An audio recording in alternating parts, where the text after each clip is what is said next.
Hey, yo, what's up, YouTube, man? It's your boy, Ashton Jackson. And in today's video, I'm going to be talking about the second padded practice for the Dallas Cowboys. I'm going to be talking about Israel Mukuamu having himself a day. So did Micah Parsons. Why the Dallas Cowboys need to have Tyler Guyton get first team reps because of a certain clip of Micah Parsons sacking Dak Prescott, actually, and not trying to hurt him or anything like that, but Dak Prescott just tumbled and rolled. Going to talk about Tre Lance's struggles. Not really too much to really keen in on, but I'm going to talk about that. Jaylen Tolbert, again, keep turning it up in camp. Brandon Cooks had a touchdown. Scho Maker had a touchdown. So run defense was pretty solid in today's showing. So before we get on to the video, I appreciate if you guys would like the video. Subscribe if you're new. Comment and share my video with anyone who you think will enjoy my content, man.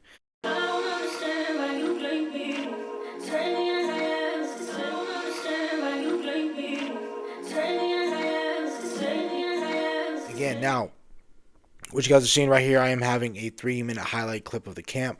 Normally, I have the camp clip start at the beginning of the video, and the reason why I didn't do that was because I didn't want you guys sitting there for 3 minutes watching camp clips. I know some of you guys don't mind doing that, but I might as well just include it to when I'm talking in these videos. It'll be, a lot more entertaining for you guys while I talk. So the one thing I am going to talk about, and you guys will probably, they won't see them in chronological order in the way I am talking about the clips, but the first thing I did want to talk about was the Tyler Guyton should be starting over Chuma Udoga, especially after yesterday. I know yesterday was just one camp, one day in camp. I'm not saying that's going to happen all the time where Tyler Guyton is always going to get the better of Micah Parsons, but you rather put and have these mental reps and have Tyler Guyton uh, basically get whooped all the time in training camp, or have the opportunity like he did yesterday. He didn't fully get whooped by any of the defensive linemen all day, but there was times where he stuck in, he won his reps, and there was other times when he didn't.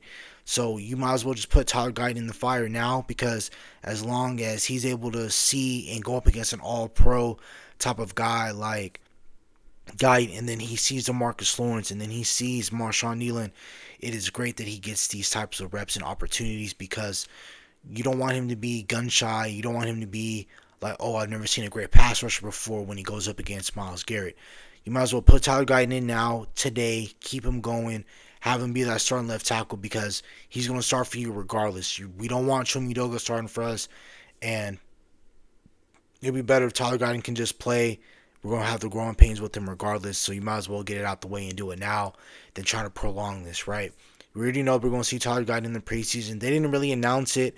I know we still have like about 10 more days until we have our actual first preseason game, but it makes sense if he keeps balling out in preseason, I mean, not preseason, but in training camp, with the continuing with the pads on, and then we go into the preseason. He shows out against the Raiders, Rams, Chargers, not in that particular order, but once you have those 3 games underneath your belt, and he looks really good in those preseason games like as well, and those pass rushers can even get close to the quarterback on Tyler Guyton's side, then we'll just treat him like how we did Tyler Smith in his rookie year. He's in for the first 3 drives. He's in for the 3 offensive drives. No matter how they end, get him out. And that's how I treat Tyler Guyton and play Tyler Guyton if he remains to have a solid training camp and preseason, right? But that's pretty much it. Again, I know Micah gets sacked Dak, and really you don't want that to really happen, because you don't want an injury to happen to him. Again, no, I'm not saying that because he's not injury prone. I just think if you just think about the past 3 years, all of his injuries have been fluke, from Tim tearing his ankle in 2020, 21 with a hurt shoulder and training camp off season, then him having that calf strain, then 22 him releasing a ball and him so happening to, when he finally got done with his release his hand, hit the top of Tyler Smith's head at tackle. Again, a really freak accidents, right? But we don't want an injury where Dak Prescott strains his calf and he's out for 4 or 5 weeks. We don't need that happening before the season even starts. So that's why it's better to where we put in the better player at tackle and let that be the case, right? The second thing I did want to talk about was Israel Mukuamu getting his 2 interceptions. I'm not shocked about this at all. We already knew Israel Mukuamu was a really good player, and especially, again, the maturation of him. You drafted him in 2021. He was solid. You didn't see a whole lot of clips with him, but in 2022, when he got his starts at safety, and he had a hell of a game versus the Chargers. That was a Devontae Turpin and Israel Mukuamu game that showed out for us. That and what's the other one? Tyler Smith as well.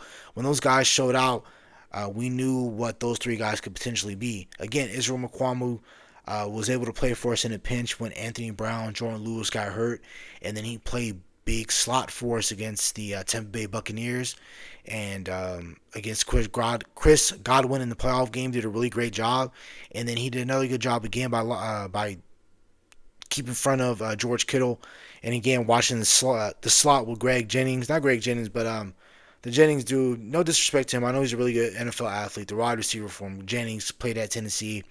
Brandon Jennings, Niner fans know his name. I don't. I know his last name is Jennings. I know he wears number 15. I know he went to Tennessee. I know a lot about him more than a lot of other people do. So Jennings, he did a really good job against him in the playoff game. So I think Israel Mukuamu for sure. He is a roster bubble guy. This is a guy that I felt like if he didn't show out or he doesn't continue to show out in preseason and training camp, this is a potentially guy that can potentially get cut. I don't think he gets cut because why are you going to cut a 6'4" athlete that can play corner and safety for you? But if a guy like Eric Scott were to show out and show promise, Kalen Carson is already looking like he's becoming a promising young player.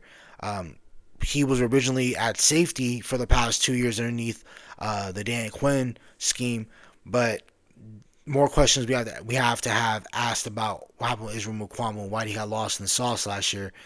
I felt like he could have been a tremendous help to us last year. But again, um, Israel Mukuamu will probably make this team if he can play at corner because I think that's where he's going to make his bread and butter at in terms of making it on the roster because that safety room is too deep with Wanye, Malik Hooker, Donovan Wilson, Marquise Bell.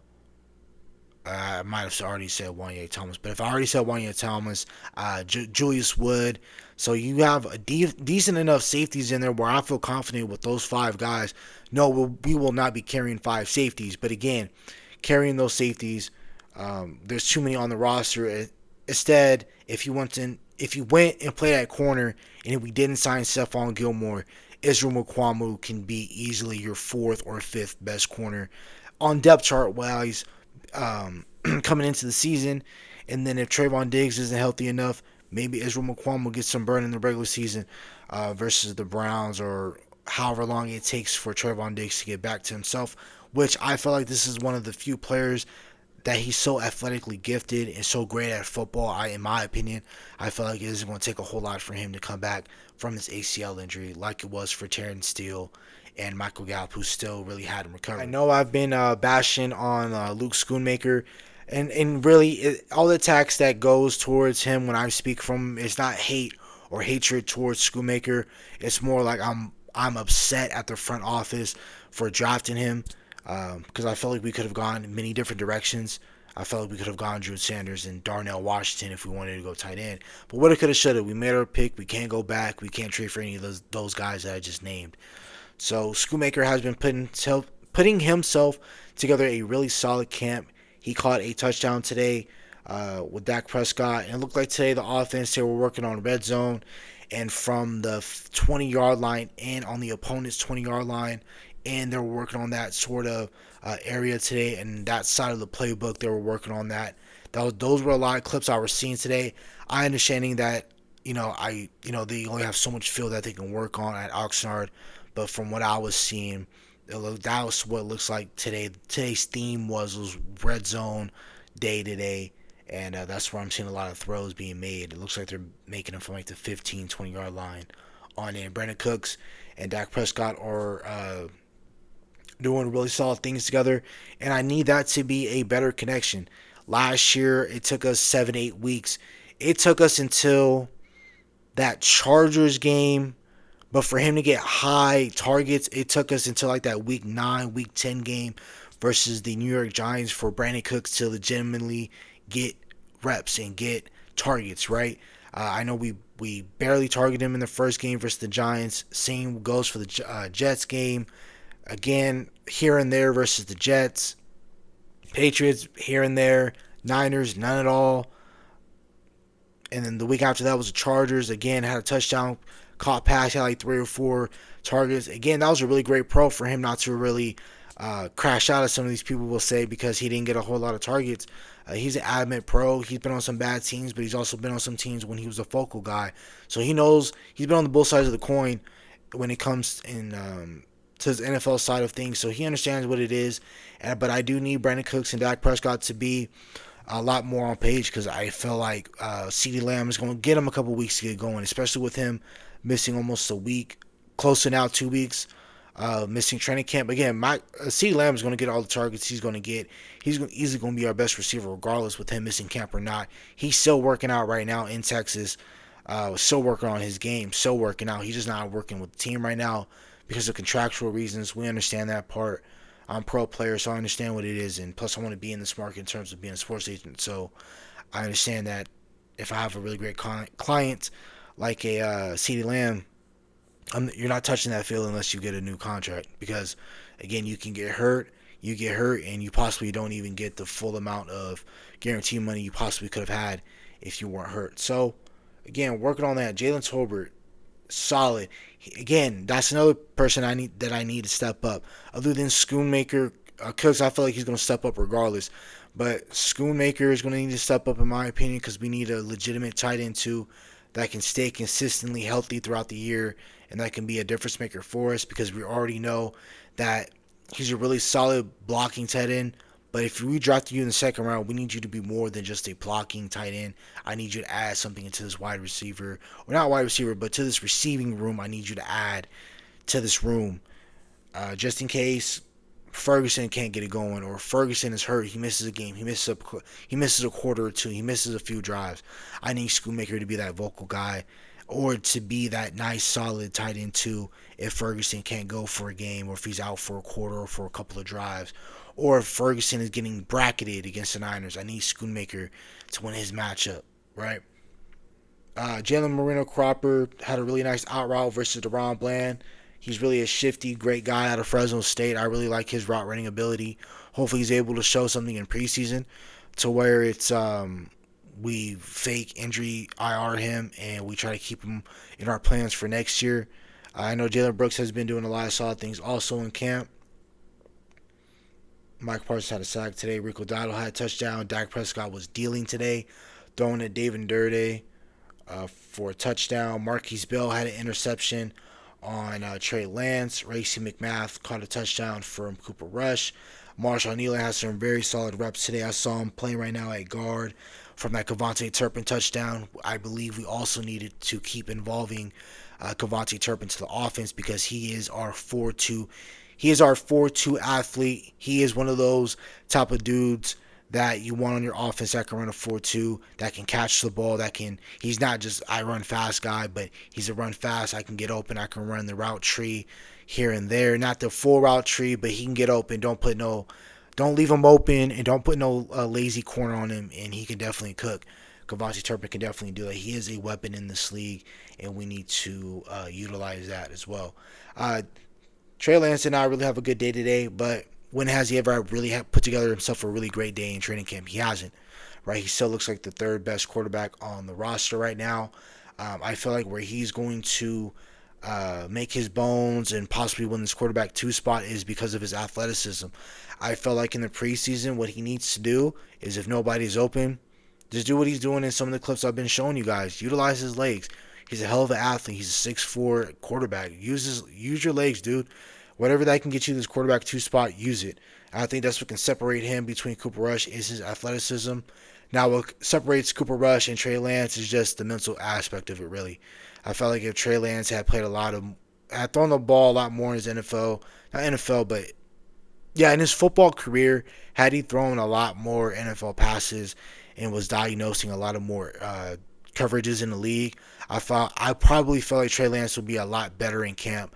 But since Tre Lance hasn't played basically a whole lot of football, which is crazy to say, at being like 24, 23, 24-year-old, yeah, that's very tough for me to kind of grasp of a quarterback that you're in the league and you haven't thrown a whole lot of passes. And I just think his processing is a little bit slow for right now. But again, I mean, he hasn't really had the ideal start to a career as you wanted for a quarterback. Again, I talked about everything I really wanted to talk about. Really, Jaylen Cropper is showing out. I really like what he's doing. I'm tired of Chumi Udoga. He needs to remain as your second team offensive tackle. Stop playing this seniority politic crap. Just because Chumi Udoga has played 8 9 years in the league does not automatically make you better than a guy who's significantly more talented than you. Tyler Guyton is a significantly better player. We drafted him in the first round. Like, if we're playing any sort of politics, it should be that. We drafted him in the first round. We drafted you to replace Tyler Smith. I mean, my bad, Tyron Smith. So we need you to come here and we need you to do that. I don't. We already know what Chumi Udoga is. He's a break glass, keep some emergency type of player. We don't want him playing, right? In a perfect world, we don't want him playing. If we do want him playing at guard, Jaylen Tolbert's showing out. He needs to keep getting open, needs to keep gaining confidence. That's the type of player he is. When he gains more confidence, the better he is throughout the entirety of the game. And you can just see that, right? Israel Mukuamu, make the roster, man. I have a lot of faith in you, and I just really feel like you can make this roster, and you should make this roster. At 6'4", you were able to play in some playoff games, and you have a playoff win underneath your belt. You have a lot more experience than some of these guys like Kalen Carson, Eric Scott. You need to separate yourself and put yourself in that room in case that if Trayvon Diggs can't go week one, you need to be the guy that can step in and play week one snaps, and you can be a solid player because who the hell is going to throw at a 6'4", 4'4" athlete who has tremendous athleticism and that can stick in front of these corners like some in front of these receivers like Jaylen Tolbert and some of our shiftier guys that are like Jaylen Cropper and things of that nature, right? So you need to show out. Mozzie Smith is doing his thing. Damone Clark is doing his thing. So I'm really proud of those guys. And Dak Prescott was dealing. Luke Schoonmaker is looking pretty solid. And that's about it for the video. Hope you guys have a nice day. Stay safe, stay blessed. Bye.